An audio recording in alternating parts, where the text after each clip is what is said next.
இருக்கிறார். ஹalleluya. நமக்கு எல்லாத்தையும் எல்லாத்தையும் ஆசீர்வதித்தும் எல்லாமே இருக்கிறார். ஆமென். நாம் மகிமைப்படுத்துவோம். அவர் நல்ல நல்ல கிருபைகளை செய்யணும். எல்லாரும் அவரை நோக்கி கல்லூரி நாம் விசுவாசித்து இந்த பாடலை பாடி எல்லாம்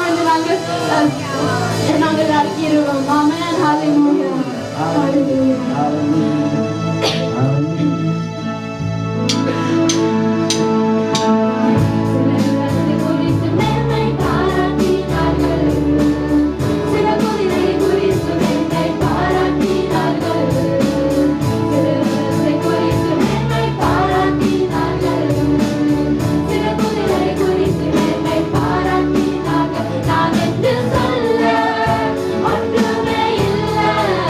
நான்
நல்லவர்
இயேசுவின் நாமத்திலே, உம்முடைய குமாரனுடைய நாமத்திலே, உம்முடைய பாதத்தில் நாங்கள் வந்து நிற்கிறோம்.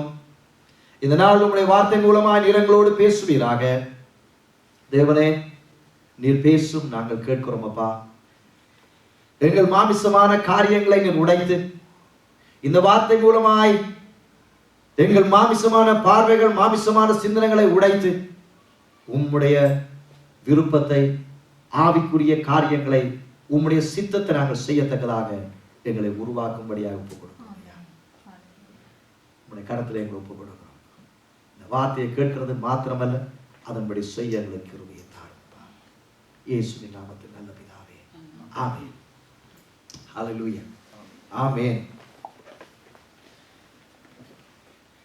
இந்த நாளிலே தொடர்ந்தும் யோசுவா புத்தகத்திலே இந்த நாங்கள் காரியத்தை கடந்து வருகிறோம்.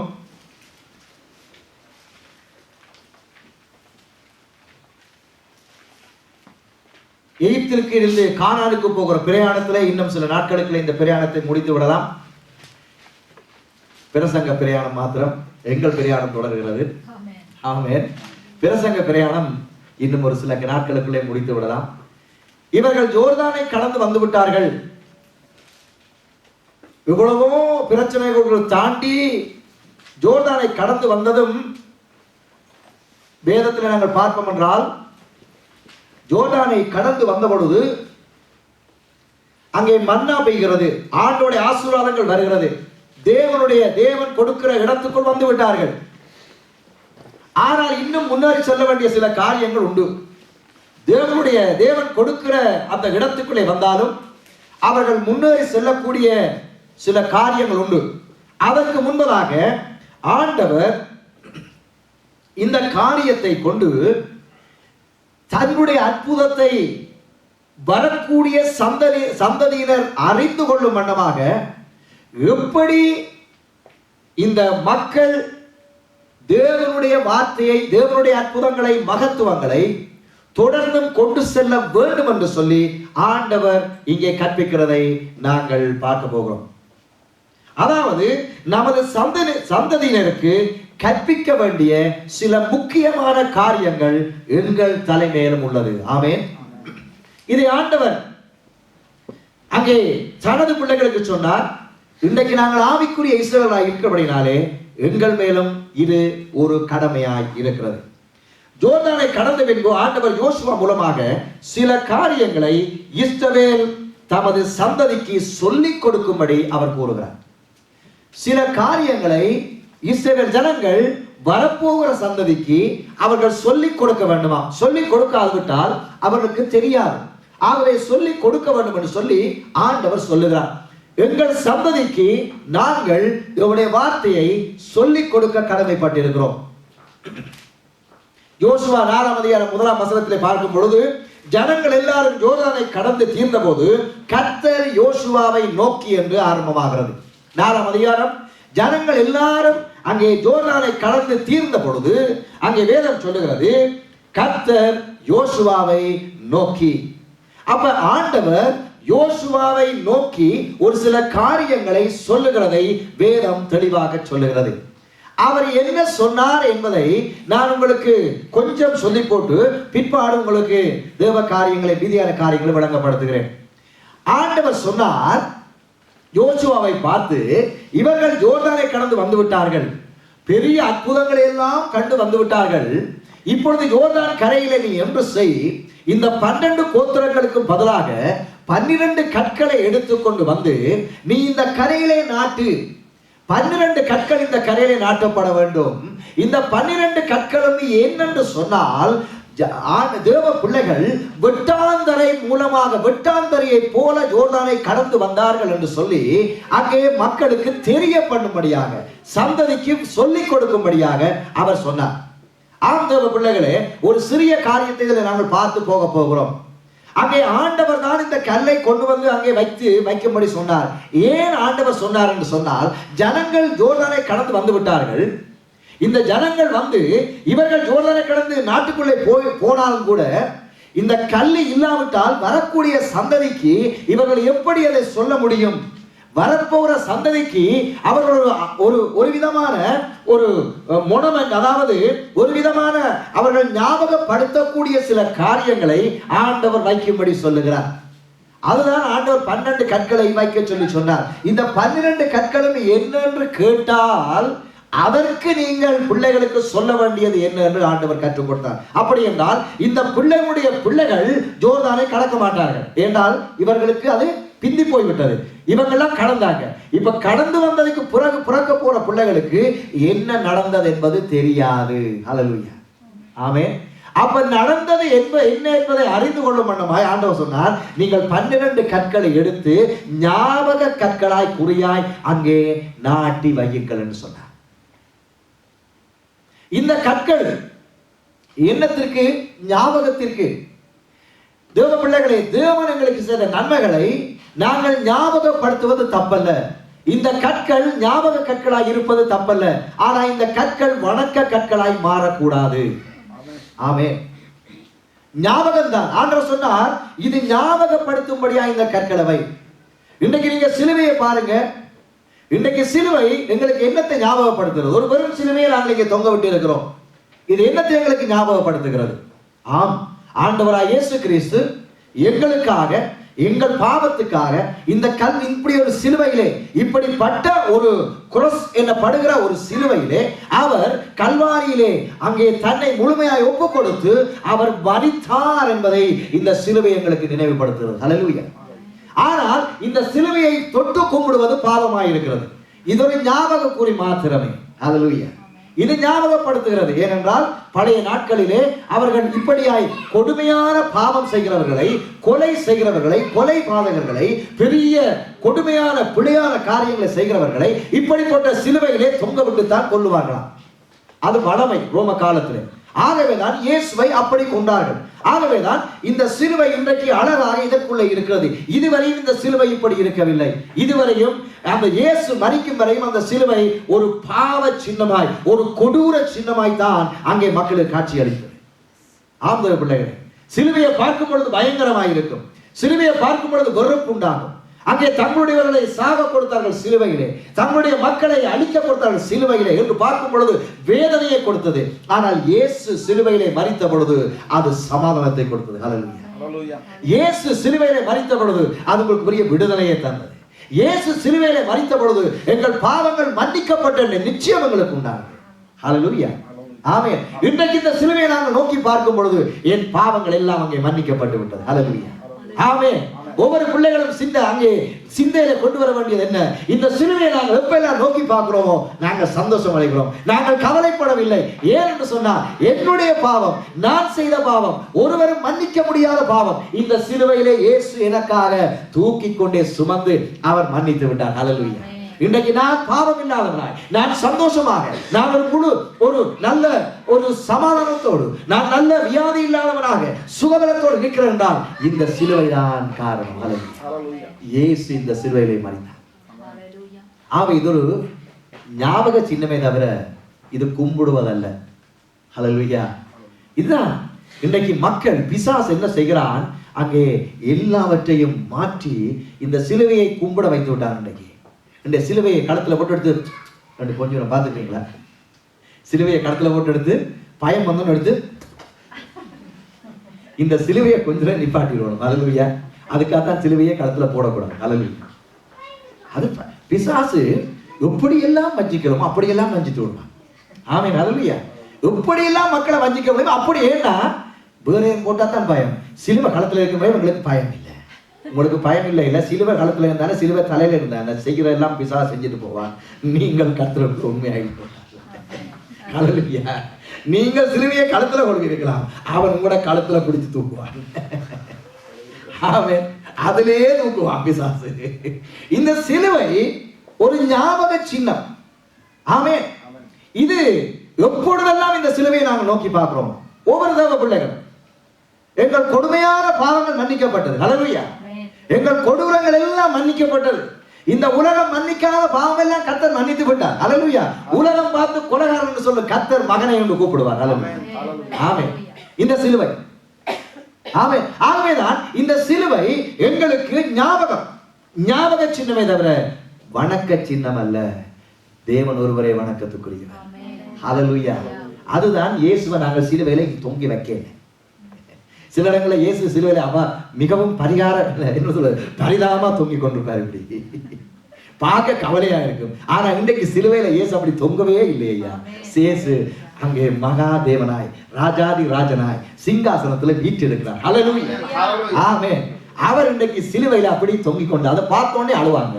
ஐயோ ஆண்டவரே உம்மை பார்க்க கவலையா இருக்கு. அப்படித்தான் அழுகிறாங்க. அப்படித்தானே உம்மை பார்க்க அப்படித்தான் அழுகிறாங்க. தங்கள் பாவங்களின் தலையில அவரை பார்த்து அழுகிறாங்க. தங்கள் பாவங்களுக்காக அழையில. ஐயோ இந்த நல்ல மனுஷன் எப்படி தொங்குறாரே. ஹல்லேலூயா. தேவ பிள்ளைகளே, இன்னைக்கு அறியாமையினாலே மக்கள் வீணராக போனாங்க. அறியாமை. இன்னைக்கு இந்த சிலுவை இருக்கு காரணம். இந்த சிலுவையை பார்க்கும் பொழுதெல்லாம் எனக்கு சந்தோஷம். இந்த சிலுவையை பார்க்கும் பொழுதெல்லாம் எனக்கு மகிழ்ச்சி. இந்த சிலுவையை பார்க்கும் பொழுதெல்லாம் எனக்கு ஒரு புதிய ஒரு உற்சாகம். ஹல்லேலூயா. இந்த சிலுவையை பார்க்கும் பொழுதெல்லாம் ஒரு புதிய நிச்சயம். நான் பரலோகம் பெறுவேன். ஹல்லேலூயா. இங்கே பாவங்கள் மன்னிக்கப்பட்டது. இப்படித்தான் ஆண்டவர் ஞாபகக்குறியா வைக்கும்படியாய் 12 கல்லை நடுன்னு சொன்னார். நட்டு போட்டு அவர் நட்டத கல்லை அப்படி சும்மா விடையில. அவர் என்ன சொல்கிறார் பாருங்க. அங்கே 12 கற்களை எடுத்து ஜோர்தான்களை நாட்டி, இது நீங்கள் ஜோர்தானை உலர்ந்த தரையை போல கடந்தீர்கள் என்பதை நினைவு கூறும்படி கூறுகிறார். அந்த கல்லை பார்க்கும் பொழுதெல்லாம், அந்த 12 கற்களை பார்க்கும் பொழுதெல்லாம் என்ன யோசனை வருகிறது? உலர்ந்த தரையை கடந்தது போல கடந்து வந்தார்கள் என்று ஞாபகம் வருகிறது. இதை நீங்கள் மட்டுமில்லை, உங்கள் சந்ததிகளும் அறிய வேண்டும். ஏனெனில் சந்ததி சந்ததியாக தேவனுடைய மகத்துவம் கடத்தப்பட வேண்டும். ஹல்லேலூயா. ஆமென். அன்றைக்கு ஆபிரகாம் ஆசீர்வதிக்கப்பட்டான். அதுக்கு பிறகு அங்கே நாங்கள் பார்க்கிறோம் ஒவ்வொரு சந்ததி ஆசீர்வதிக்கப்படுகிறது. இதெல்லாம் வேதத்தில் இல்லாவிட்டால் எங்களுக்கு தெரியாது. ஆமென். இதையெல்லாம் எங்களுக்கு ஒருவர் கற்றுக் கொடுக்காவிட்டால் எங்களுக்கு தெரியாது. இதெல்லாம் அவங்களுக்கு தெரிந்தபடியா தான் இன்றைக்கு நாங்கள் சொல்லுகிறோம் ஆபிரகாமின் ஆசீர்வாதங்கள், ஆவிக்குரிய ஆசீர்வாதங்கள், உன்னதத்தின் ஆசீர்வாதங்கள் எல்லாம் இன்றைக்கு இயேசு கிறிஸ்துவின் நாமத்தில் எங்களுக்கு சொந்தமாகிறது. ஹல்லேலூயா. ஆமென். இல்லாவிட்டால் எங்களுக்கு தெரியாது. அதை வைத்து தான் ஜெபிக்கிறோம். கர்த்தர் எங்களை ஆசீர்வதிக்கிறார். ஹல்லேலூயா. ஆமென். ஆகவே தேவ பிள்ளைகளே, இவர்கள் நடந்து வந்தார்கள், 12 கல்லை நட்டார்கள். நட்டபுரம் ஆண்டவர் சொல்லுகிறார், இது உங்கள் சந்ததியாய் கடந்து செல்ல வேண்டும். இப்ப இதைத்தான் நாங்கள் எப்படி அதை கர்த்தர் செய்ய என்று சொன்னார் என்பதை நாங்கள் பார்க்க போகிறோம். யோசுவா 4ஆம் அதிகாரம் 20ஆம் வசனத்திலிருந்து 24ஆம் வசனம் வரையும் நாங்கள் வாசிப்போம். அவர்கள் ஜோர்தானில் எடுத்து கொண்டு வந்த அந்த 12 கற்களையும் யோசுவா கில்காலிலே நாட்டி இஸ்ரவேல் புத்திரரை நோக்கி, நாளை உங்கள் பிள்ளைகள் இந்த கற்கள் ஏதென்று தங்கள் பிதாக்களை கேட்கும் போது, ஆமென், நாளை இந்த கற்கள் ஏதென்று உங்கள் பிள்ளைகள் தங்கள் பிதாக்களிடத்தில் கேட்கும் போது, நிச்சயமாக ஒரு பிள்ளைகளுக்கு எல்லாவற்றையும் அறிய வேண்டும் என்ற ஆவல் உண்டு. ஆமென். எல்லா பிள்ளைகளுக்கும் அங்கே ஏதோ ஒன்றை அறிய வேண்டும் என்கிற ஆவல் உண்டு. சில பிள்ளைகள் இதனால் தேவையில்லாதவற்றை அறிந்து அழிந்து போகிறார்கள். அநேகர் நல்லவற்றை அறிந்து நல்லாய் வருகிறார்கள். ஹல்லேலூயா. ஆமென். அங்கே சிலர் தேவையில்லாத அறிய வேண்டும் என்று சொல்லி தேவையில்லாத காரியங்களை அறியபடினாலே அழிந்து போகிறார்கள். அநேக பிள்ளைகள் நல்ல காரியங்களை அறிய வேண்டும் என்று சொல்லி அறிந்து நல்லாய் வந்து விடுகிறார்கள். ஹல்லேலூயா. பிள்ளைகள் கேள்வி கேட்பார்கள். ஆமென். எனக்கு தெரியத்தக்கதாக ஒரு நண்பனுடைய பிள்ளை, அவள் சின்னல இருந்து அநேக கேள்விகளை கேட்பாள். ஏனப்பா இந்த தேவாலயத்தில் நிற்குது, ஏன் இந்த கதவு திறக்குது, நான் அவங்க தேவாலயம் போகும்பொழுது ஏன் வந்து இறங்குறாங்க. அந்த தகப்பன் அவளுக்கு ஓயாம சொல்லிக் கொடுப்பேன். நானுன்னு சொன்னா கூட சொல்லிப்பேன், பாய் பத்தி கொண்டு இது சும்மான்னு சொல்லியிருப்பேன். அவர் சொல்லுவார், இப்ப பிள்ளை ஏன் நிற்குதுன்னு சொன்னா ஜனங்கள் இறங்கப்படும். ஏனப்பா கதவு திறக்குது, கதவு திறந்து இப்படிப்பட்ட ஜனங்கள் இறங்குறான் இப்படி சொல்லுவார். இன்னைக்கு அவள் யூனிவர்சிட்டியில படித்து கொண்டிருக்கிறாள். அவள் நல்ல ஒரு ப்ரொஃபஸரா வர்றதுக்கு படிச்சு கொண்டிருக்கிறாள். காரணம், அவள்கிட்ட கேள்விக்கு அந்த தகப்பன் ஓயாமல் பதில் சொன்னபடினால.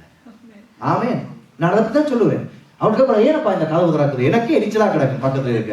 அவர் சொல்லுவார், ஓயாம சொல்லுவார், அது துறந்தா தனைக்குள்ள வெளியில ஆக்கிறாங்களா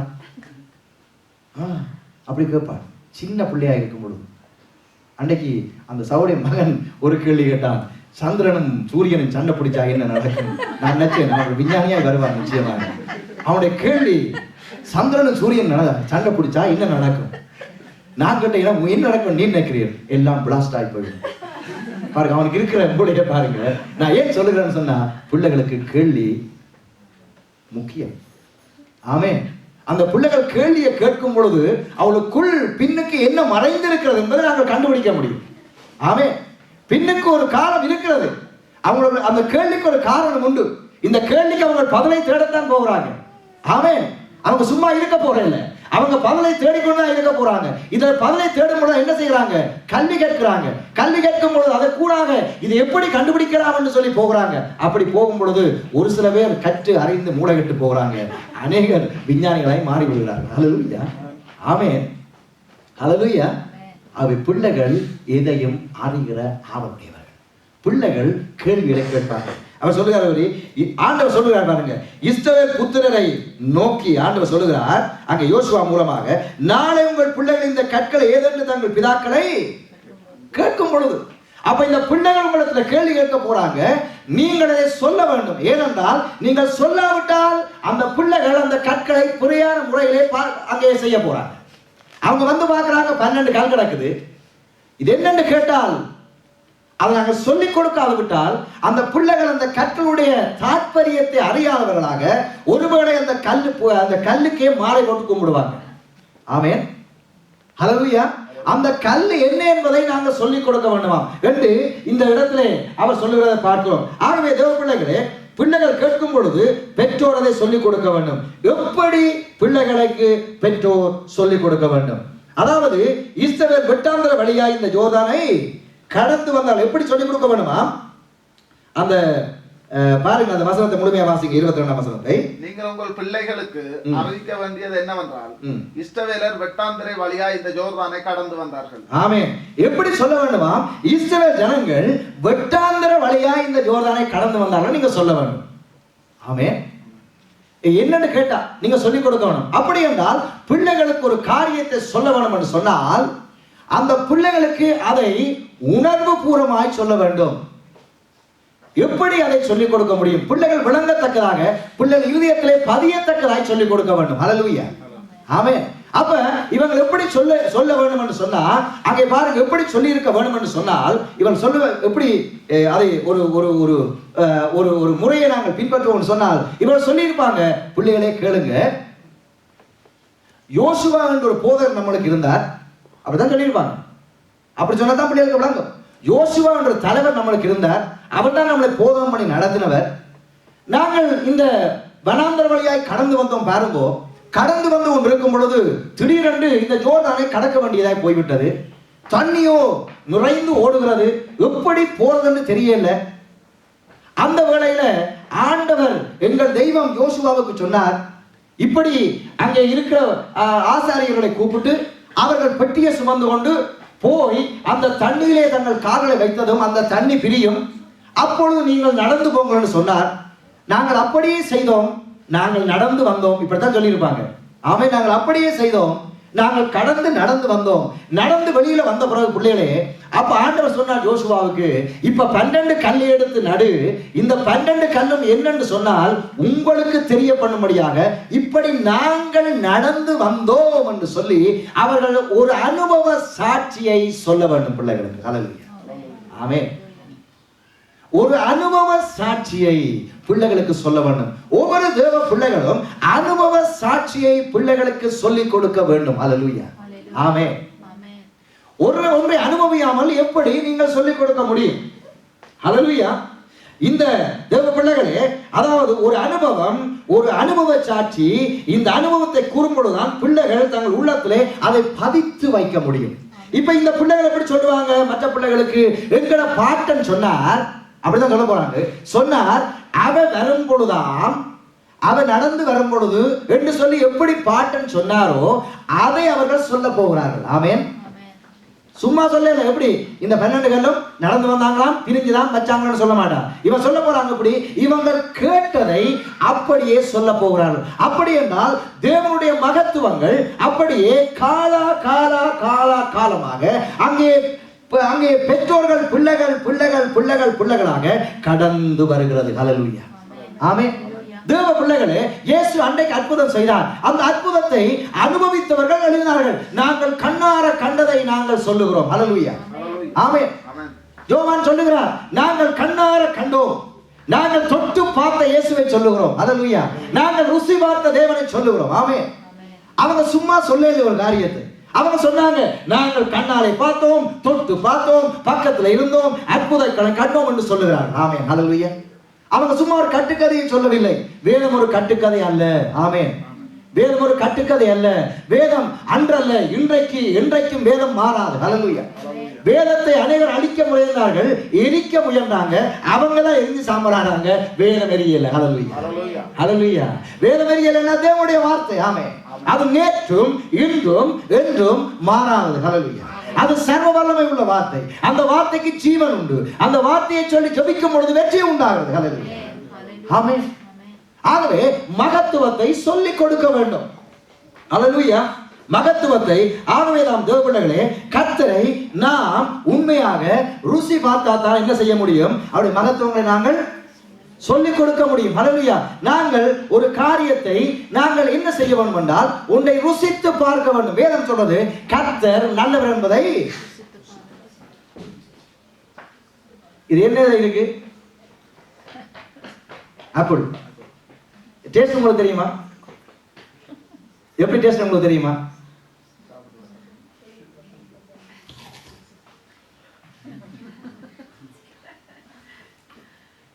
உங்களுக்கு தெரியுதா? அப்ப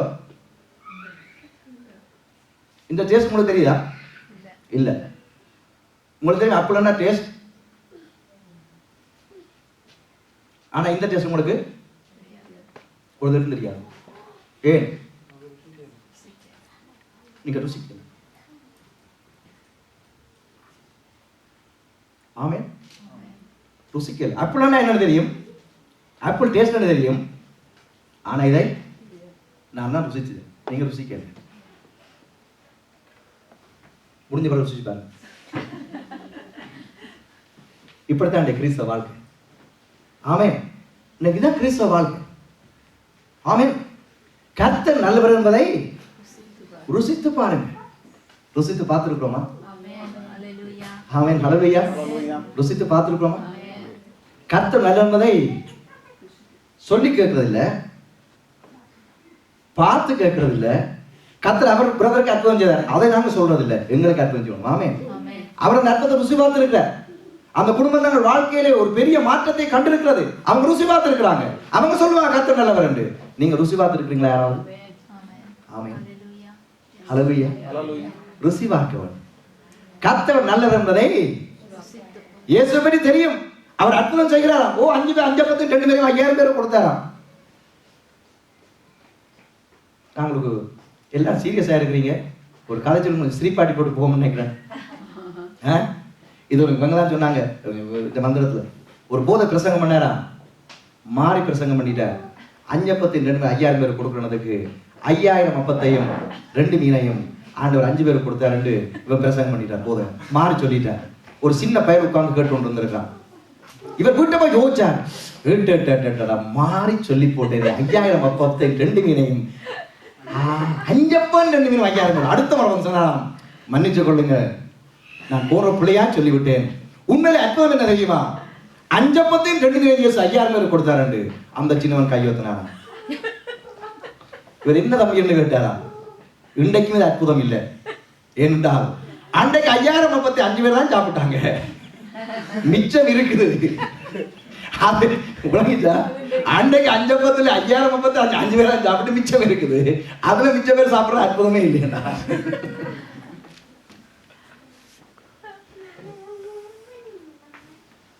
ஹல்லேலூயா. இன்னைக்கு இப்படித்தான் அநேகர் வேதத்தை மாறி எல்லாம் விலகிக் கொள்கிறோம். ஆமென். ஹல்லேலூயா. கர்த்தர் நல்லவர் என்பதை ருசித்து பாருங்கள். அந்த ருசித்து பார்த்த அனுபவத்தை எங்கள் பிள்ளைகளுக்கு நாங்கள் சொல்ல வேண்டும். ஹல்லேலூயா. எங்கள் பிள்ளைகளை நாங்கள் அவர் சொல்ல ஆண்டு சொல்றாங்க, சந்ததி சந்ததியாக நீங்கள் அதை கடத்த வேண்டும். எப்படி கடத்த வேண்டும்? நடந்ததை நீங்கள் சொல்ல வேண்டும். நடந்த காரியத்தை சொல்லிக் கொடுக்க வேண்டும். அப்ப சரியான முறையில் நாங்கள் ருசி பார்த்தா தான் நாங்கள் எங்கள் பிள்ளைகளுக்கு சொல்லிக் கொடுக்க முடியும். என் இயேசு நல்லவர், என் இயேசு அற்புதம் செய்கிறவர், என் இயேசு விடுதலையாக்குறவர், என் இயேசு இன்றைக்கு அற்புதம் செய்வார் சொல்லி நான் அற்புதத்தை பெற்றுக்கொண்டால் மாத்திரம் தான் பிள்ளைகளுக்கு சொல்லிக் கொடுக்க முடியும். எல்லாரும் சொல்ல முடியாது. அது பிள்ளை ஏற்றுக்கொள்ள போறதும் இல்லை. உங்களை பார்க்கவே தெரியல, நீங்கள் எங்களுக்கு சொல்லினாலும் பிள்ளை கேட்கும். ஹல்லேலூயா. நாங்கள் அற்புதத்தை ருசி பார்க்க வேண்டும். அப்ப இப்படியாய்த்தான் நாங்கள் இந்த காரியத்தை சொல்ல வேண்டுமா பிள்ளைகளுக்கு. ஆனா சொல்லுகிறேன், எப்படி 12 கல்லை நட்டு போட்டு இந்த 12 பிள்ளைகள் உங்களிடத்துல கேட்டால் நீங்கள் சொல்லுங்க. அப்படி என்றால் நீங்க கடந்து வந்த அந்த அனுபவத்தை நீங்கள் அப்படி அவருக்கு முன்பதாக கொண்டு போய் வையுங்கள். ஹல்லேலூயா. அனுபவ சாட்சி முக்கியம் தேவ பிள்ளைகளே. எங்கள் சந்ததி வளர வேண்டும் என்று சொன்னால் எங்களுக்கு அனுபவ சாட்சி வேண்டும். ஹல்லேலூயா. எங்கள் பிள்ளைகள் கர்த்தருக்குள்ள வழிநடத்தப்படும் என்றால் எங்களுக்கு அனுபவ சாட்சி வேணும். நாங்கள் இயேசுவை அனுபவிச்சிருக்கோம். நான் ஜெபத்துல இருந்து ஆண்டவரோடு பேசி நான் என்னுடைய ஜெப வாழ்க்கையை தான் பிள்ளை பார்க்கறதே தவிர நான் நீ ஜெபி என்று சொல்ல அர்த்தமே இல்லை. ஹல்லேலூயா. ஆமென். அந்த பிள்ளை ஜெபிக்குதா இல்லையான்னு எங்களுக்கு தெரியவே தெரியாது. நான் ஜெபத்தில் இருப்பதை பிள்ளை பார்த்து, நான் ஜெபிக்கிற அனுபவத்தை, நான் ஜெபித்து போட்டு நடக்கிற விதத்தை அந்த பிள்ளை பார்த்து தான் ஜெபிக்குமே தவிர ஜெபி என்று சொல்ல ஜெபிக்க முடியாது. ஹல்லேலூயா. அவை தேவ மகத்துவங்களை நாங்கள் சொல்லிக் கொடுக்க வேண்டும். தேவனுடைய காரியங்களை எங்கள் சந்ததி சொல்லிக் கொடுக்கணும். ஏனென்றால் எங்கள் சந்ததி அழிந்து போகாதபடி. ஹல்லேலூயா. ஆமென். எங்களை ரட்சித்த தேவன் எங்கள் சந்ததியை ரட்சித்திருக்கிறார் எங்கள் மூலமாக. ஹல்லேலூயா. ஆபிரகாம் மூலமாக அந்த ரட்சிப்பு எங்களுக்குள் வந்திருக்கிறது. ஹல்லேலூயா. இயேசு கிறிஸ்து மூலமாய் ஆபிரகாம் கிடைத்த அந்த ரட்சிப்பு அவர் மூலமாய் எங்களுக்கு வந்திருக்கிறது. ஏனென்றால் நாங்கள் அவரோடு வாழும்படியா. ஹல்லேலூயா. சரி, தொடர்ந்து நாங்கள் பார்க்க போறோம். அடுத்ததாக 23வது வசனத்தை பார்ப்போம். பூமியின் சகல ஜனங்களும் கர்த்தருடைய கரம் பலத்தது என்று அறியும்படிக்கு. ஆமென். அடுத்ததாக பூமியுடைய சகல ஜனங்களும் கர்த்தருடைய கரம் பலத்ததென்று அறியும்படி நீங்கள் சாட்சியாய் வாழ வேண்டுமா? எப்படி வாழ வேண்டும்? கர்த்தருடைய கரம் பலத்ததென்று பூமியின் ஜனங்கள் அறிய வேண்டும் உங்கள் பிள்ளைகள் மூலமாய். ஹல்லேலூயா. ஆமென். இப்ப நாங்கள் நடந்ததை சொல்லுகிறோம், எங்களுடைய அனுபவத்தை நாங்கள் சொல்லுகிறோம். ஆனால் நாங்கள் மரித்த பிற்பாடு, நாங்கள் இந்த உலகத்தை விட்டு போன பிற்பாடு எங்கள் பிள்ளைகள் எப்படி உலகத்திலே தேவனுடைய நாமத்தை மகிமைப்படுத்த போகிறார்கள்? அவள் என்ன நோக்கம், எப்படி மகிமைப்படுத்த முடியும் என்றால் நாங்கள் அப்படியான முறையிலே நாங்கள் சாட்சியாக வாழ்ந்து அவர்களுக்கு சாட்சியுள்ள வாழ்க்கை வாழ்ந்து காட்ட வேண்டும். ஹல்லேலூயா. ஆமென். எங்கள் வாழ்க்கை எங்கள் பிள்ளைகளுக்கு சாட்சியாக இருக்க வேண்டும். ஹல்லேலூயா. எங்கள் வாழ்க்கை எங்கள் பிள்ளைகளுக்கு சாட்சியா இருந்தால்தான் அந்த பிள்ளைகள் எங்களை பார்த்து சரியான முறையிலே வளர முடியும். ஹல்லேலூயா. ஒரு பெரிய ஊழியக்காரருடைய மகன் தனது செய்தியில சொன்னார், எங்களுடைய அப்பா ஒரு பெரிய பிரசங்கியார். அவர் உலகம் முழுக்க சென்று, அவர் அங்கே வில்லிகிரமுடைய மகன் அங்கே உலகம் முழுக்க சென்று அவர் எத்தனையோ கோடி ஜனங்களை ஆண்டவருக்காய் வழிநடத்தினார். ஆனால் நானோ பிரசங்கம் கேட்டு ரட்சிக்கப்படவில்லை. வீட்டிலே அப்பா எப்படி நடந்து கொண்டார் என்பதை பார்த்துத்தான் நான் தேவனை ஏற்றுக்கொண்டேன்னு சொன்னார். ஹல்லேலூயா. ஆமென். உலகத்துக்கு பிரசங்கியார் அல்ல, உலகத்தில் அநேகம் கோடி ஜனங்களை இன்றைக்கு போதகர் பில்லி கிரஹாம் என்று சொல்லும் பொழுது இந்த உலகத்திலே கோடி ஜனங்களை கர்த்தருக்குள் வழிநடத்தின ஒரு அமெரிக்க தேசத்து ஒரு ஊழியக்காரன். ஆனால் அவருடைய மகன் சொல்லுகிறார், நான் அவருடைய பிரசங்கத்தை கேட்டு நான் ரட்சிக்கப்படவில்லை, அவர் வீட்டிலே அப்பாவா எங்களுக்கு இருந்ததை பார்த்து நான் ரட்சிக்கப்பட்டேன். ஹல்லேலூயா. சொல்ல முடியுமா எங்கள் பிள்ளையர்? ஆமென். சொல்ல முடியுமா எங்கள் பிள்ளையர்? எங்களை பிள்ளையர் அப்படி சொல்லும்படியா நாங்கள் சாட்சியாய் நடக்கிறோம். ஹல்லேலூயா. ஆமென். எங்கள் வாழ்க்கை அப்படி சாட்சியா இருக்கணும். பிள்ளைகளை பிள்ளையை பார்த்து படி கர்த்தர் வேதம் வாசி இல்லை. அந்த பிள்ளைகள் எங்களை பார்த்து தான் வேதத்தை வாசிக்க போகுது. இல்லாவிட்டால் நாங்கள் எப்படி இதுக்குள்ள கல்வி முதல் வச்சு வாசிக்கிறோம், அதை மாதிரி தான் பிள்ளைகளும் வாசிக்க போகும். அநேகம் அப்படித்தான் வாசிக்க பைபிள் வாசிக்கிறேன்னா அதுக்கு என்ன நடக்கும் யாருக்கும் தெரியாது. அதுதான் பிள்ளைகள் செய்ய போகும். ஏண்டால் நீங்கள் போன பிள்ளைகளோட பைபிளை தோண்டி பார்க்கத்தான் என்ன நடக்கும். ஹல்லேலூயா. தேவ பிள்ளைகள், உங்கள் மூலமாக உங்கள் பிள்ளைகள் மூலமாக தான் சகல ஜனங்களும் கர்த்தருடைய மகத்துவத்தை அறிய போகிறார்கள். அப்படியாய் உங்கள் பிள்ளைகளுக்கு நீங்கள் தெளிவான ஒரு தேவ அறிவை கொடுக்க வேண்டும். ஆமென். எங்கள் பிள்ளைகளுக்கு நாங்கள் தெளிவான ஒரு தேவனுடைய அறிவை கொடுக்க கடமைப்பட்டிருக்கிறோம். நீதிமொழிகள் 22:6 சொல்லுகிறது. நீதிமொழிகள் 22:6 சொல்லுகிறது, பிள்ளையானவன் நடக்க வேண்டிய வழியிலே அவனை நடத்து, அவன் முதிர் வயதிலும் அதை விடாதிருப்பான். அப்ப பிள்ளையானவன் நடத்த வேண்டிய வழியிலே அவனை நடத்த வேண்டியது எங்கள் கடமையாக இருக்கிறது. ஹல்லேலூயா. ஆமென். எப்படி நடத்துவது? அதுதான் அங்கே பாருங்க, அங்கே பிள்ளைக்கு நாங்கள் நல்ல கல்வியை கொடுக்க அறிந்திருக்கிறோம். ஆமென். நல்லாய் படி படி படி படி என்று சொல்லி நல்லாய் படிக்க கற்றுக் கொடுக்க அறிந்திருக்கிறோம். பிள்ளைக்கு எதிர்காலத்துக்காக செல்வத்தை சேர்த்து வைக்க நாங்கள் அறிந்திருக்கிறோம். வீட்டுக்கு மேல் வீடுகளை வாங்கி வாகனங்களை வாங்கி பிள்ளைகளை ஆசீர்வாதமாக்கும்படியாக நாங்கள் சேர்த்து வைக்க நாங்கள் நல்லா அறிந்திருக்கிறோம். ஆனால் இவற்றை எல்லாம் இருந்தும் ஆண்டவரை பற்றிய மகத்துவங்களை பற்றி கற்றி கொடுக்காது நாங்கள் இருப்போமானால் அவர்களது முழு வாழ்க்கையும் நாங்கள் வீணடித்தவர்களாய் போய்விடும். ஆமென்.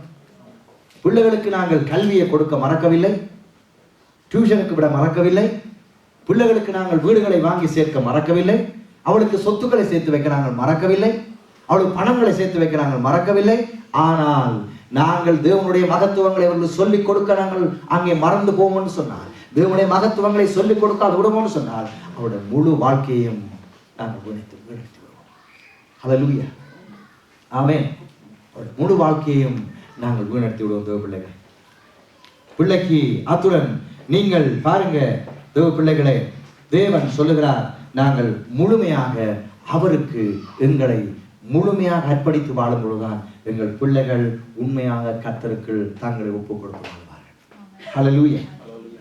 அத்துடன் அதுக்கான காரியத்தை பார்ப்போம். அடுத்தது நீங்கள் வாசிப்போம் 4ஆம் அதிகாரத்தில் 23ஆம் வசனத்தின் பின்பகுதி. நீங்கள் சகல நாளும் உங்கள் தேவனாகிய கர்த்தருக்கு பயப்படும்படி. ஆமென். அவர் சொல்லுகிறார், ஏன் நீங்கள் கற்றுக் கொடுக்க வேண்டும் என்றால், முதலாவது அங்கே சகல ஜனங்களுக்கு கர்த்தருடைய கரம் பலத்தை அறியும்படிக்கும், அடுத்தது நீங்கள் சகல நாளும் உங்கள் தேவனாகிய கர்த்தருக்கு பயப்படும் படிக்கும். தேவ பிள்ளைகளே, தேவனுடைய பிள்ளைகளாகிய நாங்கள் எங்கள் பிள்ளைகள் சகல நாளும் தேவனுக்கு பயப்படும்படிக்கு நாங்கள் கற்றுக் கொடுக்க கடமைப்பட்டிருக்கிறோம். ஹல்லேலூயா. ஆமென்.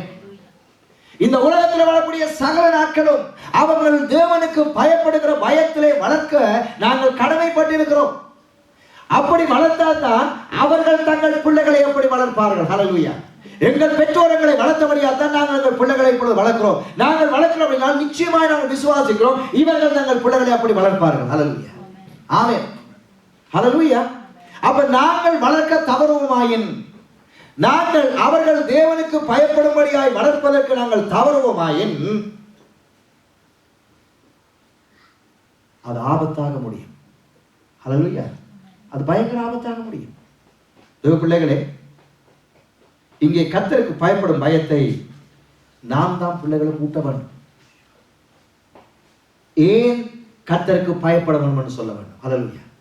நாங்கள் சொல்ல வேண்டும் அவர்களுக்கு, நாங்கள் ஏன் கர்த்தருக்கு பயப்பட வேண்டும். ஹல்லேலூயா. பயப்படுவதனால் என்ன நன்மை வரும் விளங்கிக் கொள்வோம். இதை கொஞ்சம் நாம் கவனமாய் கேட்டுக்கொள்வோம். நாங்களே கர்த்தருக்கு பயப்பட வேண்டும் பிள்ளைகள் சொல்ல வேண்டும். ஆமென். எங்கள் பிள்ளைகள் யாரை பார்த்து நடக்க மாட்டார்கள், எங்களை பார்த்து நடக்க போறாங்க. ஆமென். ஹல்லேலூயா.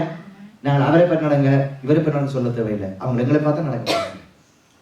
பிள்ளைகளை பார்த்து சொல்வார்கள், தாயை போல பிள்ளை, நூலை போல சரி. அது ஒரு பழமொழி. அதுக்காக தாயின் உணவு தான் பிள்ளைக்கு இருக்க மாட்டேங்கல, தகப்பன உணவும் தான். பிள்ளைகளை பார்த்தால் தாயும் தகப்பனுமே இந்த தாய்மார்கள் முறைச்சு பார்க்குற மாதிரி ஒரு ஃபீலிங்காக இருக்கு.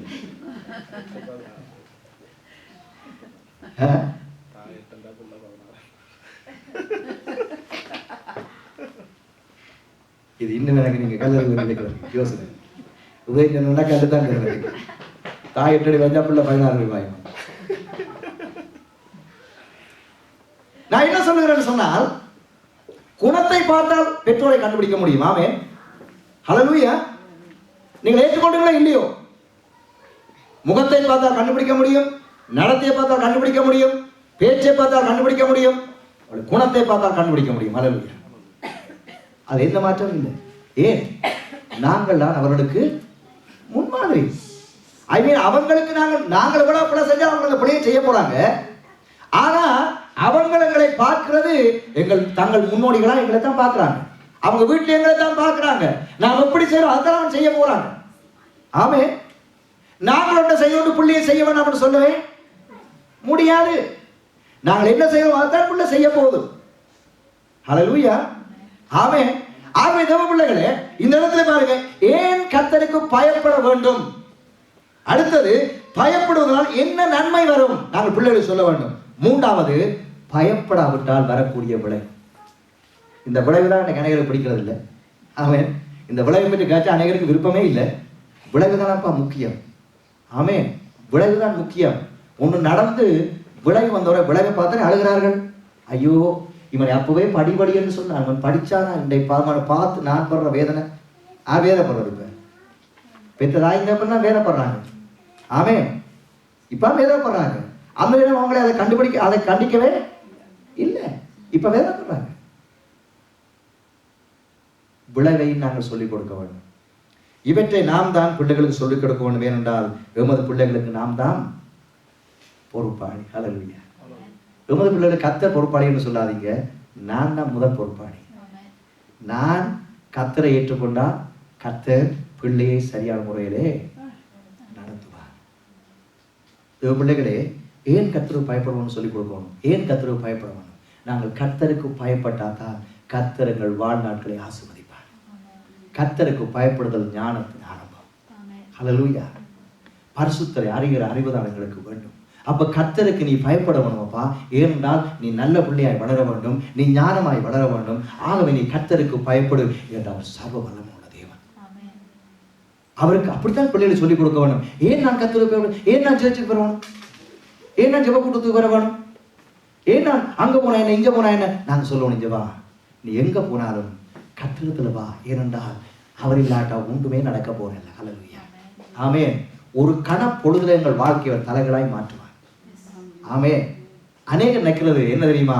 நாங்கள் எங்களுக்கு பணம் இருக்கு, எங்களுக்கு வேலை இருக்கு, எங்களுக்கு வசதி இருக்கு, எங்களை ஒன்றும் அசைக்க முடியாது. கர்த்தர் கணப்பொழுதுல தலைகளா வாழ்க்கையை மாற்றுவார். ஆமென். கணப்பொழுதுல மாற்றுவார். அவங்களை அறியாமல் செயல்படுறது சரியான ஒரு என்னன்னு சொல்றது, அறிவில்லாத அசட்டைத்தனம். அறிவில்லாத அசட்டைத்தனம். கர்த்தர் ஒரு கணப்பொழுதுல ஒரு வாழ்க்கையை மாற்ற முடியும். ஒரு கணப்பொழுதுல மாற்றுவார். வீர நடை போட்டுக்கொண்டு போறவர் கல்லுத்தடைக்கு விழுந்து செத்து போயிடுவார். உங்களுக்கு தெரியாது. கல்லுத்தான் சொல்லுவார், கல்லுத்தான் தடைக்கு விழுந்தவர், ஆனா ஹார்ட் நின்றுட்டு. உங்களுக்கு தெரியாது. கர்த்தர் எல்லாவற்றையும் செய்வார். அநேகருக்கு ஏற்றுக்கொள்ள முடியும். அவங்க நினைக்கிறாங்க சாபம் இல்ல, இதுதான் விளைவு. விளைவை சொல்லிக் கொடுக்க வேண்டும். ஏன் கர்த்தருக்கு நீ பயப்பட வேண்டும்? உன்னுடைய வாழ்நாள் ஆசீர்வாதமாக இருப்பதற்கு, நீ நல்லா இருப்பதற்கு, நீ நல்லாய் வர வேண்டும் என்றால் அந்த தேவனுக்கு பயப்படவா. அவருக்கு பயப்படும் பொழுது அவர் வாழ்க்கையை உயர்த்துவார். ஐயா, ஹல்லேலூயா. நீ அவருக்கு பயப்படு. அவருக்கு பயப்பட்டா தான் உன்னுடைய வாழ்க்கை செழிப்பாகும். இந்த மாதிரி நான் பயப்பட்டபடி நான் இப்படி இருக்கு, உன்னுடைய வாழ்க்கையை கர்த்தர் ஆசீர்வதிக்கும்படியா, நீ நல்ல பிள்ளையா வளரும்படியா, உன் எதிர்காலம் நல்லா வரும்படியா, நீ நல்லா படித்து முன்னேறும்படியா, ஒரு நல்ல வேலையில நீ அமரும்படியா, தேவனோடு நீ வாழும்படியாக நீ கர்த்தருக்கு பயப்படப்பா. கர்த்தர் ஞானத்தை தருகிறவர். ஹல்லேலூயா. அவர் ஞான கண்மலை. அடுத்த சொல்ல வேண்டும், பயப்படுவது என்ன நன்மை வரும்? இதுதான் நன்மை. நாங்க நல்லா வாழுவதுதான் நன்மை. நாங்கள் இப்படி வாழுகிறோம் என்றால் கர்த்தருடைய கிருபை சொல்லிக் கொடுக்க வேண்டும். விளைவு, நீ பயப்படாவிட்டால் வரக்கூடிய விளைவையும் சொல்லிக் கொடுக்க வேண்டும். வேதத்திலே நிறைய உதாரணங்கள் உண்டு. ஆனால் ஒரு காரியத்தை மாத்திரம் உங்களோடு பேசி நான் முடிக்கிறேன். பிள்ளைகளுக்கு ஏலி தாத்தா கதை எல்லாருக்கும் தெரியுமா? என்ன ஏலி தாத்தா தெரியுமா? எங்க ஏலி தாத்தா கதை தெரியுமா? கேட்குறீங்களா? இப்படி இருக்கிறீங்களா? ஏலி தாத்தா கதை தெரியுமா? பிள்ளைகளுக்கு கேள்விப்பட இல்லையா? ஏலி தாத்தா சொல்லி தெரியல சவுண்ட் ஸ்கூல்ல. சரி, ஏலி தாத்தாவரால் இருந்த ஒரு வயசான ஐயா, கண்ணும் கூஞ்சல் அடிக்குது. கண்ணும் கூஞ்சல் அடிக்கிறவருக்கு வயசு நல்லா போயிட்டுது. அவர் ஆசாரியனா இருந்தார். இந்த ஏலி தாத்தா இருந்த பொழுது தேவ பிள்ளைகளே, ஏலி தாத்தாவை குறித்து இந்த வேதத்துல நீங்க பார்த்தீங்கன்னு சொன்னால், ஒரு நல்ல ஒரு மனுஷன், கர்த்தருக்கு பயந்த ஒருவன். அவன் ஆண்டவர் அவனுக்கு சொன்னார், உன்னுடைய சந்ததி எல்லாம் எனக்கு ஆசாரியராய் இருப்பாங்கன்னு அவரை ஆசீர்வதித்தார். அப்படித்தான் பைபிள் சொல்லுது. உன்னுடைய சந்ததிகள் எல்லாம் இந்த ஆலயத்திலே உன்னை போல உன் சந்ததி எல்லாரும் ஆசாரியர்களாய் வருவார்கள் என்று ஆண்டவர் ஆசீர்வதித்தார். என்றால் அவன் நல்ல மனிதன், ஆண்டவருக்கு பயந்த ஒரு மனிதன், ஆண்டவருடைய குரலை கேட்ட ஒரு மனிதன். ஆனால் அங்கு ஒரு பிரச்சனை உண்டாகிறது. என்னென்று சொன்னால் ஆண்டவர் அங்கே இவனுடைய குடும்பத்தின் மீது அவர் மிகவும் பயங்கரம் உள்ள தேவனாய் மாறிவிடுகிறார். இந்த ஏலி தாத்தா நல்ல மனுஷன், ஆனா அவனுக்கு இந்த பிள்ளைகள் மேலே ஒரு பிரச்சனை உண்டானது.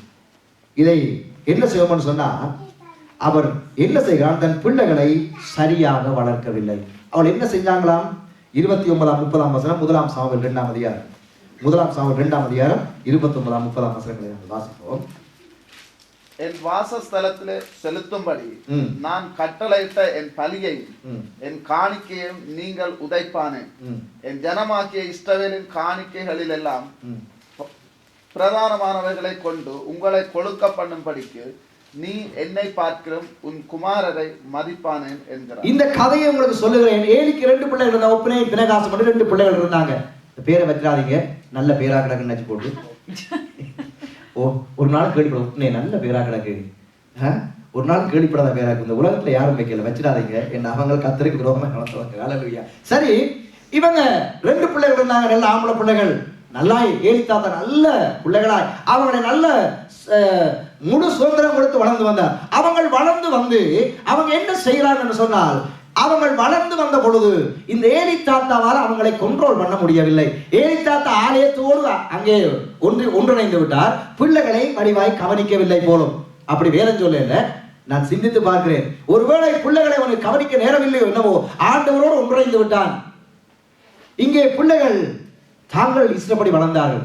என்ன செய்கிறார்கள் என்று சொன்னால், இங்கே ஆண்டவருக்கு பலியிடும்படியாக ஜனங்கள் அங்கே இறைச்சியை கொண்டு வரும் பொழுது இவர்கள் ஆசாரியருடைய பிள்ளைகளாச்சே, இவங்களுக்கு பல வேலைக்காரன்.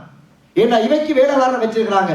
அப்ப இவங்க என்ன செய்யறாங்க, அங்கே 3 கூறுள்ள ஆயுதம் வேலைன்னு சொல்லுவார்கள். இந்த நாளில் சொன்னால் என்ன, 3 கூறு ஆயுதம் ஒன்றை கொண்டு வந்து அந்த சட்டைக்கு அப்படியே குத்தி அவங்க எடுத்து கொண்டு போய் தங்களுக்கு பொரிச்சு சாப்பிடுவாங்க. இந்த ஜனங்கள் சொல்லுவாங்க, ஐயா ஏனையா அநியா பண்றீங்க, கர்த்தருக்கு முதல் பலியிட்ட பிறகு தாரம், எங்களுக்கு எரிச்சதெல்லாம் வேண்டாம், எங்களுக்கு பச்சையா தான் வேணும் என்று அந்த இறைச்சியை குத்தி எடுத்துட்டு போய்விடுவார்கள். நல்ல கொழுப்பை எல்லாம் கொண்டு போய்விடுவார்கள். அது மாத்திரம் இல்லை, இவள் ஆசாரிய பிள்ளைகளாச்சே, நல்லபடியா ட்ரெஸ் பண்ணி இருப்பாங்க போலும், நல்ல வடிவா நல்ல பார்க்கும் பொழுது முகத்துக்கு நல்ல அழகான இருந்தார்கள் போலும். அங்கே வருகிற பெண்களோடு எல்லாம் இவர்கள் அங்கே பிள்ளையான தவறான உறவுகளை கொள்ள துவங்கி விட்டார்கள். அங்கே வருகிற இளம் பெண்களை மயக்கி இவர்கள் தவறான உறவு கொள்ள துவங்கி விட்டார்கள். பயங்கரமான காரியம் நடக்கிறது. இதை ஆண்டவர் பார்த்தார். ஆண்டவர் சொல்லுகிறார் என்ன தெரியுமா, நீ என்னை பார்க்கிற குமாரரை மதிப்பானேன் என்று கேட்டார். அப்படி என்றால் இந்த வார்த்தையிலிருந்து பின்னாலே ஒன்று ஒரு துணியொன்று சொல்லிக் கொண்டிருக்கிறது தெரியுமா, டேய் இந்த பிள்ளைகளை நீ வாழ வைக்கிறிய, அவங்களை எல்லாம் கொண்டுட்டு என்ன தேடிக்கலாம். அப்படித்தான் அதை கத்த சொல்லுங்க. கத்ததான் சொல்லுகிறார், நீ உன் குமாரரை என்ன பார்க்கல மதிப்பானேன் என்று கத்த சொல்லும் பொழுது அதுக்கு பின்னால் ஒரு துணி ஒன்று தொங்கிக் கொண்டிருக்குது. உன் பிள்ளைகளை பெருசா மதிக்கிறியே, அவங்க செய்கிற அட்டகாசங்களை பார்க்கிறியே, அவங்களை கொன்று போடையா என்று ஆண்டவர் சொல்லுகிற சத்தம் பின்னால கேட்குது. என் ஆண்டவர் அவங்களை கொண்டார். நீ உண்ட புள்ள என்று சொல்லி நீ புத்தி சொல்லாமல் வளர்த்து இன்றைக்கு என்னுடைய ஸ்தானத்தை, தேவனுடைய ஸ்தானத்தை இவங்க அசிங்கம் பண்ணுகிறாங்களே, நீ பார்த்து கொண்டிருக்கிறியே, உனக்கு புள்ள முக்கியமா நான் முக்கியமான்னு கத்தர் கேட்கிறார். அல்லேலூயா. கத்தர் தான் அந்த பிள்ளையை கொடுத்தார். கத்தர் கொடுத்த பிள்ளைகள் அவங்களும் ஆசாரியர். கத்தர் கேட்கிறார், உனக்கு புள்ள முக்கியமா நான் முக்கியமா? அல்லேலூயா. இப்படி கேட்டா இன்றைக்கு உங்களுக்கு கோபம் தானே வரும். பிள்ளையை விட்டு மற்ற என்ன பெருசு, புள்ளதானே எங்களுக்கு பெருசு. இந்த கணவன் அப்படித்தான் சொல்லிக் கொண்டிருப்போம், புள்ளதான் எங்களுக்கு பெருசு. நான் அடிக்கடி சொல்லுவதுண்டு, மன்னிச்சு கொள்ளுங்க, நான் யாருக்கும் சாபம் போடல, யாரையும் நான் சொல்லல, பைபிளைத்தான் சொல்லுறேன். கொடுக்க தெரிந்த கர்த்தருக்கு எடுக்கவும் தெரியும். அல்லேலூயா. அதை மட்டும் நாங்கள் மறந்து போகக்கூடாது. கொடுக்க தெரிந்த கர்த்தருக்கு எடுக்கவும் முடியும். அல்லேலூயா.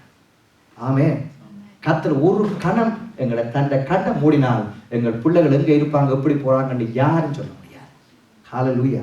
அவருடைய கரம் மாத்திரம் எங்களோட பிள்ளைகளை விட்டு ஒருக்க அவர் எடுத்தார்னு சொன்னால் எங்கள் பிள்ளைகள் அங்கே ஊர்ல இருக்கிறவர்கள் மிகவும் கேடான பிள்ளைகளாய் மாறுவதற்கு கூட வாய்ப்பு. ஹல்லேலூயா. நான் நினைக்கக்கூடாது, இது என்ன பாஸ்டர் இப்படியா சொல்றது, இல்லை, விளங்க சொல்லுகிறேன். இன்றைக்கு அநேகருடைய பிள்ளைகளை பார்க்கும் பொழுது இன்றைக்கு நாங்கள் எப்படி வளர்க்கிறோம் என்பதை எங்களுக்கு தான் தெரிய வேண்டும். ஹல்லேலூயா. ஆமென். ஹல்லேலூயா. இன்றைக்கு நல்ல பிள்ளைகளா எங்களுக்கு பிள்ளைகள், ஆனா எப்படி வரும்னு எங்களுக்கு தெரியாது. இப்ப என்ன நடக்கிறது? நீங்கள் 30-33 வரை வாசிக்கும் பொழுது ஒரு தாங்க முடியாத சாபத்தை அங்கே போடுகிறார். நேரமில்லை வாசிக்க, நீங்க விட்டு போய் வாசிங்க. இந்த 1 சாமுவேல் அங்கே 22ஆம் அதிகாரத்துல 30-33 வரை வீட்டை போய் வாசிங்க. ஆண்டவர் எவ்வளவு பெரிய சாபமான வார்த்தைகளை அந்த குடும்பத்தில் வைக்கிறார். சரி, இவ்வளவும் அவர் சொல்லுகிறாரே, ஏலி இவர்களை எச்சரிக்கவில்லையா என்ற கேள்வியெல்லாம் கேட்க வேண்டும். என்னுடைய பிள்ளை இப்படி செய்தால் நான் எச்சரிக்க மாட்டேனா? விட்டுட்டு இருப்பதா? இல்லை, நான் எச்சரித்திருப்பேன். ஏலி எதை செய்தால் 2ஆம் அதிகாரத்தில் 1 சாமுவேல் 2ஆம் அதிகாரத்தில் 24-25 வசனத்தை வாசிப்போம். ஏன் வாசிக்கிறேன்னால் உங்களுக்கு அந்த பிள்ளைகளை எப்படி ஏலி நடத்த வேணும் நடத்தவில்லை என்பதை சொல்லும்படி. 24-25 2ஆம் அதிகாரம். என் குமாரரே வேண்டாம், நான் கேள்விப்படுகிற இந்த செய்தி நல்லதல்ல, நல்லதல்ல. கர்த்தருடைய ஜனங்கள் மீறி நடக்கிறதற்கு காரணமாயிருக்கிறீர்களே. மனுஷருக்கு விரோதமாக மனுஷன் பாவம் செய்தால் நியாயாதிபதிகள் அதை தீர்ப்பார்கள். ஒருவர் கர்த்தருக்கு விரோதமாக பாவம் செய்வானே ஆகில் அவனுக்காக விண்ணப்பம் செய்யத்தக்கவன் யார் என்றான். அவர்களோ தங்கள் தகப்பன் சொல்லை கேளாமற் போனார்கள். அவர்களை சங்கரிக்க கர்த்தர் சித்தமானார். ஹல்லேலூயா. இப்ப பாருங்க, இப்ப கூட ஏலி எப்படி சொல்றான் பாருங்க. இப்ப பாருங்க, உதாரணத்துக்கு சொல்றேன். நாங்க ஒரு உதாரணத்துக்கு பாருங்க, எங்களை வீட்டை எடுப்போமே, என்ன எடுப்போமே, சரி எங்கேயாவது களவா ஒரு சாமானை எடுத்துட்டு வந்துட்டேன் வீட்டை, தம்பி ஜவான்டா கூப்பிடுவாங்க. நான் ஒரு களவா ஒரு சாமானை எடுத்து வந்துட்டேன், இன்னொரு வீட்டை எடுத்து வந்துட்டு வைப்போம். அவங்க வந்து சொல்றாங்க, எங்கட அப்பாட்ட வந்து உண்ட மேல் இப்படி ஒரு சாமானை களவா எடுத்துட்டு போறான்னு சொல்றாங்கன்னு வைங்க. அப்பா வந்து பாமானியண்டா கூப்பிடுவார், வாடா இங்க, இப்படிதான் கூப்பிடுவார். எப்படி கூப்பிடுவார்? இந்த மானம் எல்லாத்தையும் ஊருக்கு போட வாடாயிங்கன்னு தான் கூப்பிடுவாருங்க. ஏலி என்ன சொல்றாரு? என்ன சொல்ற? என் அதான் கர்த்தர் பார்த்தார். பாவம் செய்ய செய்ய செய்ய என்ன சொல்லி கொண்டிருக்கிறாரு?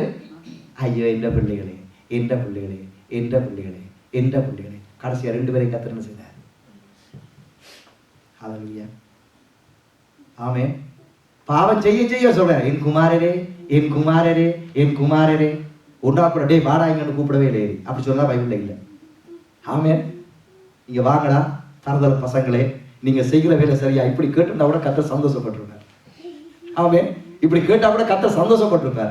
ஆனா இவன் இப்படி கூப்பிடுறான், என் குமாரரே, நீங்க செய்கிற வேலை சரியா? கர்த்தர் பார்த்தா இவன் என்னை விட இவ்வளவும் என் மேலே அநியாயம் பண்ணுற குமாரன் இது இவ்வளவு அன்பா இருக்கான் என்று கர்த்தர் பார்த்தார். ஹல்லேலூயா. கர்த்தர் பார்த்தார். இங்க பாருங்க, எச்சரித்தான் ஏலி, ஆனா சரியான வேலையை செய்யவில்லை. அல்லாது அவர்கள் சரியான முறையில் எச்சரிக்கவில்லை. ஏலி எச்சரித்தான். தேவ பிள்ளைகளே, எங்கள் பிள்ளைகள் தேவனுடைய மகத்துவத்தை கொண்டு போக வேண்டும். எங்கள் பிள்ளைகள் தேவனுடைய மகத்துவத்தை கொண்டு போக வேண்டும். எங்கள் பிள்ளைகள் தேவனுடைய மகத்துவத்தை இந்த பூமியை கொண்டு வந்து அங்கே மக்கள் பயப்படும்படி நடக்க வேண்டும். எங்கள் பிள்ளைகள் தேவனுக்கு பயந்து நடக்க வேண்டும். அப்படி என்று சொன்னால் நாங்கள் பிள்ளைகளை சரியான முறையிலே நடத்த வேண்டும். ஹல்லேலூயா, ஆமென். இந்த ஏலி தன் பிள்ளைகளை சரியான முறையிலே நடத்தவில்லை.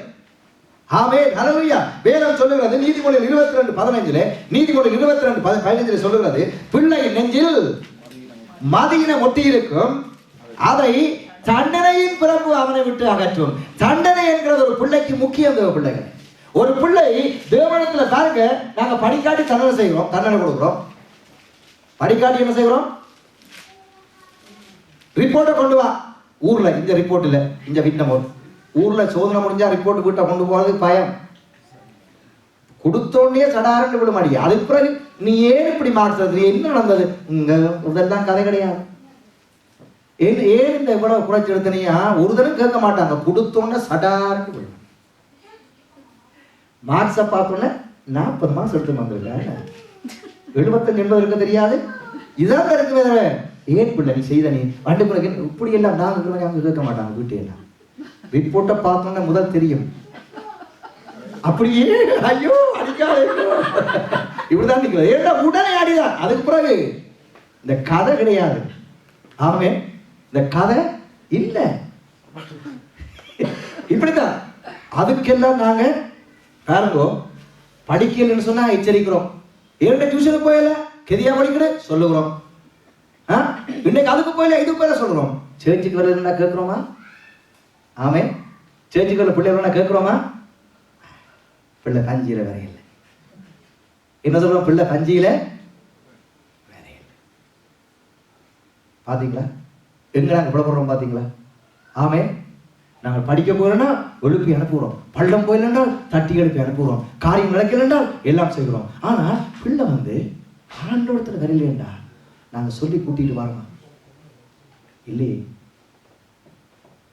ஆண்டவர் பார்த்து கொண்டிருக்கிறாங்க. ஹல்லேலூயா. கர்த்தர் எல்லாவற்றையும் பார்த்து கொண்டிருக்கிறார். ஆமே. நாங்கள் இப்படித்தான் செய்ய வேண்டும் என்பதை விரும்புகிறார். எப்படி? அவனை தண்டனையின் பிறப்பு அவனை விட்டு மதியினம். சபைக்கு வந்தா நித்திரதுங்க, சபைக்கு வந்தா அங்க போரிங், சபைக்கு வந்தா இருக்கிறாரு, இது மதியினம். இதை நாங்கள் என்ன செய்ய வேணும்? அங்க பிள்ளைகளுக்கு சொல்லிக் கொடுத்து கொண்டே இருக்க வேணும். ஹல்லேலூயா. ஆமென். சொல்லிக் கொடுக்க வேணும். நாங்கள் பிள்ளைகளை ஆலயத்துக்கு கூட்டிக் கொண்டு வருகிறோம். நாங்கள் சின்னல போனபடியால தான் இன்றைக்கு நாங்கள் பிள்ளைகளை கூட்டிக் கொண்டு வர்றோம்.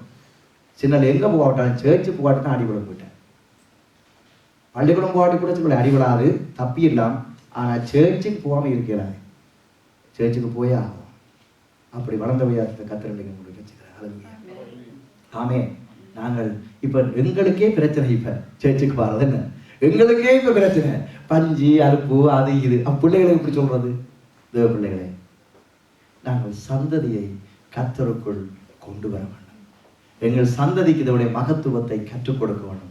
எங்கள் சந்ததிக்கு அங்கே தேவனுடைய அந்த பராக்கிரமத்தை சொல்லிக் கொடுக்க வேண்டும். எங்கள் சந்ததி தேவனுடைய அந்த மகத்துவத்தை சொல்லி அங்கே தேவனை துதிக்க நாங்கள் கற்றுக் கொடுக்க கடமைப்பட்டோம். ஹல்லேலூயா. ஆமே. தேவ பிள்ளைகளே, ஏலி பிள்ளைகளை எச்சரித்தான், ஆனால் அது கர்த்தருடைய பார்வையில் திருப்தியாக காணப்படல. இன்றைக்கு நாங்கள் பிள்ளைகளை எச்சரிக்கிறோம். கர்த்தர் அதை ஏற்றுக்கொள்ளுவாரா இல்லையா என்பதை கர்த்தர் தான் முடிவெடுப்போம். ஹல்லேலூயா. ஆமே. நாங்கள் பிள்ளைகளை எச்சரிக்கிறோம். அது செய்யாத, இது செய்யாதே, அப்படி போகாதீர்கள், அப்படி போகாத, இப்படி செய்யாதே, நாங்கள் எச்சரிக்கிறோம். ஆனால் கர்த்தர் அதை ஏற்றுக்கொள்ளுகிறாரா? கர்த்தர் அங்கீகரிக்கணும். தேவ பிள்ளைகளே, நான் சொல்லலாம், நீங்க சொல்லலாம், ஆனால் கர்த்தர் அங்கீகரிக்க வேண்டும். ஹல்லேலூயா. ஆமே. எங்கள் வாழ்க்கையை கர்த்தர் அங்கீகரிக்க வேண்டும். எங்கள் நடத்தையை கர்த்தர் அங்கீகரிக்க வேண்டும். எங்களோட ஒவ்வொரு செயலை கர்த்தர் அங்கீகரிக்க வேண்டும். இல்லாவிட்டால் வாழ்க்கையிலே ஆபத்து தான். 1 சாமுவேல் 3 அதிகாரம் 12-14 வரையும் வாசித்து நாங்கள் சீக்கிரமாக முடிப்போம். நான் ஏலியின் குடும்பத்துக்கு விரோதமாக சொன்ன யாவையும் அவன் மேல் அந்நாளில் வர பண்ணுவேன். அதை தொடங்கவும் அதை முடிக்கவும் போகிறேன். அவன் குமாரர் தங்கள் மேல் சாபத்தை வர பண்ணுகிறதை அவன் அறிந்திருந்தும் அவர்களை அடக்காமற் போன பாவத்து நிமித்தம் நான் அவன் குடும்பத்துக்கு என்றும் நீங்காத நியாய தீர்ப்பு செய்வேன் என்று அவனுக்கு அறிவித்தேன். அது நிமித்தம் ஏலியின் குடும்பத்தார் செய்த அக்கிரமம் ஒருபோதும் பலியினாலாவது காணிக்கையினாலாவது நிவர்த்தியாவது இல்லை என்று ஏலியின் குடும்பத்தை குறித்து ஆணையிட்டிருக்கிறேன். ஆண்டவர் ஒரு சின்ன காரியத்துக்கு எவ்வளவு பெரிய இஷ்யூவா எடுக்கிறார் பாத்தீங்களா? எவ்வளவு பெரிய ஒரு காரியமாய் கர்த்தர் எடுக்கிறார். கர்த்தர் சொல்லுகிறார் பாருங்க, அவன் குமாரன் தங்கள் மேல் சாபத்தை வரப்படுகிறதை அவன் அறிந்திருந்தும் அவர்களை அடக்காமற் போன பாவத்தின் நிமித்தம். பிள்ளைகளை அடக்காமல் வளர்த்தால் அது பாவம் என்று வேதம் சொல்லுகிறது. ஹல்லேலூயா. அப்படிதான் இங்க குறிப்பிடப்படுகிறது. பிள்ளைகளை நாங்கள் அடக்காமல், பிள்ளைகள் நைத்தபடி விடுவது, பிள்ளைகளுக்கு விருப்பமானதை செய்ய விடுவதுபடி பிள்ளைகளை அடக்காமல் வளர்த்தவனால் அது பாவம் என்று வேதம் சொல்லுகிறது. ஹல்லேலூயா. ஆமே. அது மாத்திரமில்லை, எப்படி சொல்லுறாங்க, இது என்ன நடக்கிறதாம், ஏலியின் குடும்பத்தில் அக்கிரமம் இனி ஒருபோதும் பலியிலாவது காணிக்கையிலாவது நிவர்த்தியாவது இல்லை. ஹல்லேலூயா. ஏன் தெரியுமா? நீங்களும் நானும் கர்த்தருடைய பிள்ளைகள். கர்த்தருடைய பிள்ளைகள் கர்த்தரை அறிந்திருந்தோம், கர்த்தரை தெரிந்திருந்தோம், கர்த்தருடைய வார்த்தையை கேட்டோம். நாங்கள் சரியான முறையிலே பிள்ளைகளை வளர்க்காது போனோம் என்று சொன்னால் எங்களுக்கு இதுக்கு மேல எந்த பலியோ எந்த காணிக்கையோ நாங்கள் கொடுத்து எங்கள் பிள்ளைகளை மீட்க முடியாது. ஹல்லேலூயா. ஆமென். எங்களுக்கு எல்லாம் தெரியும், வேதம் தெரியும், வார்த்தை தெரியும், ஆலயத்துக்கு வருகிறோம். அப்ப நாங்கள் எங்கள் பிள்ளைகளை சரியாக வளர்க்காது விட்டால் எந்த பலியோ எந்த காணிக்கையோ எங்கள் பிள்ளைகளை அங்கே கர்த்தருடைய பாவத்திலிருந்து மீட்டுக் கொள்ள முடியாது. ஆமென். ஆம் பிள்ளைகளே, கர்த்தர் சொல்லுகிறார், நீங்கள் இதை ஏன் என்று கேட்கும் பொழுது நீங்கள் சொல்ல வேணுமாம், இப்படி இப்படி இப்படி இப்படி கர்த்தர் கொண்டு வந்தார்னு சொல்லி. அப்ப பிள்ளைகள் கேள்வி கேட்கும் பொழுது பிள்ளைகளுக்கு சொல்லிக் கொடுக்க வேண்டும். பிள்ளைகளுக்கு கர்த்தருடைய மகத்துவத்தை சொல்லிக் கொடுக்க வேண்டும். நாங்கள் பிள்ளைகளை சரியான முறையில் வளர்க்க வேண்டும். நாங்கள் பிள்ளை விட்டோம் என்று சொன்னால் அந்த பாவம் எங்கள் மேலதான். ஹல்லேலூயா. கடைசி என்ன தெரியுமா? ஏலி உயிரோடு இருக்கும் பொழுது, ஏலி உயிரோடு இருக்கும் பொழுதே அவன் 2 பிள்ளைகளும் ஒரே அடியா போர்ல செத்தாங்க. ஒரே அடியா செத்தாங்க. அங்க ஒரு காரியம் நடந்தது. அவங்க செத்தது மாத்திரம் இல்லை, அவங்க வச்சிருந்த இந்த உடன்படிக்கை பற்றியும் போச்சு. உடனே அங்க ஒரு தீர்க்க தரிசனமாக ஒரு வார்த்தையை அங்கே பினேகாசனுடைய மனைவி சொல்லுகிறார். மகிமை இஸ்ரவேலை விட்டு போயிடுச்சு. எது மகிமை? ஆசரிப்பு அந்த பெட்டி, உடன்படிக்கை பெட்டி பிடிபட்டு போச்சு. இவங்க செத்து போயிட்டாங்க, மகிமை போயிடுச்சு. தேவ பிள்ளைகளே, எங்கள் குடும்பத்தை விட்டு மகிமை போகக்கூடாதுயா. எங்கள் குடும்பத்தில் தேவனுடைய மகிமை இருக்க வேண்டும். ஹல்லேலூயா. நாங்கள் தேவனுக்கு பயந்து தேவனோட வாழணும்னு சொன்னா தான் எங்கள் வீட்டுக்கு மகிமை இருக்கும். தேவன் எங்களோட வாசம் பண்ணுவார், தேவ பிரசனம் எங்களோடு இருக்கும். நாங்கள் தேவனுக்கு விரோதமாய் நடந்தோம் என்றால், தேவனுடைய எங்கள் பிள்ளைகளுக்கு தேவனை பற்றி சொல்லிக் கொடுக்க விட்டோம் என்றால், எங்கள் பிள்ளைகளுக்கு நாங்கள் முன்மாதிரியாய் வாழாது விட்டால் மகிமை வீட்டை விட்டு போயிருமையா. மகிமை போனால் வருவது என்னென்று எல்லாருக்கும் தெரியும்.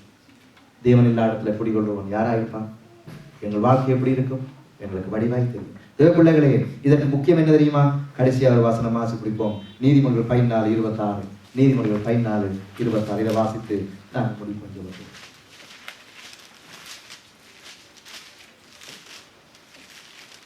கர்த்தருக்கு பயப்படுகிறவனுக்கு திட நம்பிக்கை உண்டு, அவன் பிள்ளைகளுக்கும் அடைக்கலம் கிடைக்கும். ஹல்லேலூயா. கர்த்தருக்கு பயப்படுகிறவனுக்கு திட நம்பிக்கை உண்டு, அவன் பிள்ளைகளுக்கும் அடைக்கலம் கிடைக்கும். நீங்களும் நானும் கர்த்தருக்கு பயந்து வாழுவோம்னு சொன்னார், எங்களுக்கு திட நம்பிக்கை உண்டு. ஹல்லேலூயா. அப்பொழுது எங்கள் பிள்ளைகள் எங்களை பார்த்து எங்களிடத்துல கேட்டு எங்கள் சந்ததி நல்லா வளரும் பொழுது அவளுக்கு கர்த்தர் அடைக்கலம் கொடுப்பார். ஹல்லேலூயா. உலகம் கைவிடும், ஆனால் கர்த்தர் கைவிட மாட்டார். ஆனால் கர்த்தர் கைவிட்டால் உலகத்தில் ஒன்றும் முடியாது. ஆனால் கர்த்தருடைய கருத்துக்களை இருக்கும் பொழுது இந்த உலகத்தால் எங்களை ஒன்றும் செய்ய முடியாது. ஹல்லேலூயா. ஆமென். ஆவே தேவ பிள்ளைகளே, சந்ததி சந்ததியாக நாங்கள் நாங்கள் நாங்கள் எங்கள் பிள்ளைகளுக்கு தேவனுடைய அறிவை கற்றுக் கொடுக்க கடமைப்பட்டிருக்கிறோம். ஹல்லேலூயா. எங்கள் சந்ததிக்கு சொல்லிக் கொடுக்கணும். எப்படி? அனுபவத்தோடு அனுபவத்தோடு ருசி பார்த்தவர்களாய் உண்மையாய் வேதத்தை வாசித்து அந்த வேதத்தில் உள்ள மகத்துவங்களை நாங்கள் உணர்ந்தவர்களாய், ஹல்லேலூயா, அந்த மகத்துவங்களை ருசி பார்த்தவர்களாய், அந்த மகத்துவங்களை ஏற்றுக்கொண்டவர்களாய், அந்த நம்பிக்கையோடு கர்த்தர் பிள்ளைகளுக்கு நாங்கள் சொல்லுவோம். வா, கர்த்தர் இப்படி அற்புதம் செய்தார், என் வாழ்க்கையில் செய்ய பார்த்தியா, உனக்கும் செய்வார் என்று சொல்லி நாங்கள் உணர்வோடு உண்மையான இருதயத்தோடு அதை ருசி பார்த்தவர்களாக எங்கள் பிள்ளைகள் சொல்லுவோம் என்றால் எங்கள் பிள்ளைகள் கர்த்தருடைய பார்வையை ஆசீர்வதிக்கப்படுவார்கள். ஹல்லேலூயா. மாறாக நாங்கள் ஆசட்டையாய் விட்டு விட்டோம்னு சொன்னார். இந்த ஏலி குடும்பத்தை போல எத்தனை காரியம் உண்டு. ஏலி ஒரு பெரிய தேவ மனிதன், ஒரு பெரிய ஆசாரியன். ஆனால் பிள்ளைகள் யாவரையும் சாக கொடுத்தார். அது மாத்திரமில்லை, அங்கே வார்த்தை சொல்லி முடிக்கிறது. அது ஒரு வார்த்தை மாத்திரம் நாங்கள் வாசிப்போம். அங்கே 3ஆம் அதிகாரத்தில்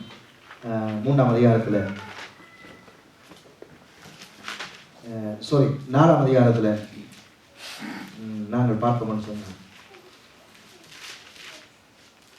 ஹல்லேலூயா.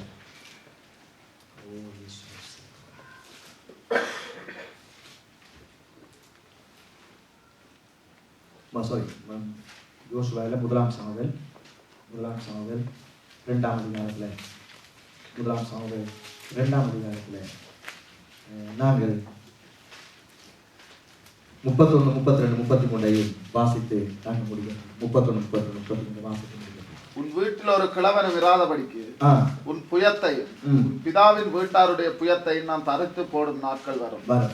இஸ்ரவேலுக்கு செய்யப்படும் சகல நன்மைக்கும் மாறாக என் வாசஸ்தலத்திலே உபத்திரவத்தை காண்பாய். ஒருபோதும் உன் வீட்டில் ஒரு கிழவனும் இருப்பதில்லை. என் பலிபீடத்தில் சேவிக்க நான் உன் சந்ததியில் நிர்மூலமாக்காதவர்களோ உன் கண்களை பூத்து போக பண்ணவும் உன் ஆத்துமாவை வேதனைப்படுத்தவும் வைக்கப்படுவார்கள்.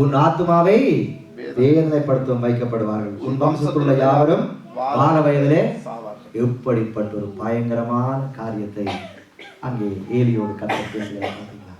ஹல்லேலூயா. அவ்விதத்தில் ஒன்று மட்டும் ஞாபகம் வச்சுக் கொள்வோம். என்னை கனம் பண்ணுகிறவர்களை நான் கனம் பண்ணுவேன், என்னை அசட்ட பண்ணுகிறவர்கள் கனயினப்படுவார்கள் என்று கர்த்தர் சொல்லுகிறார். ஹல்லேலூயா.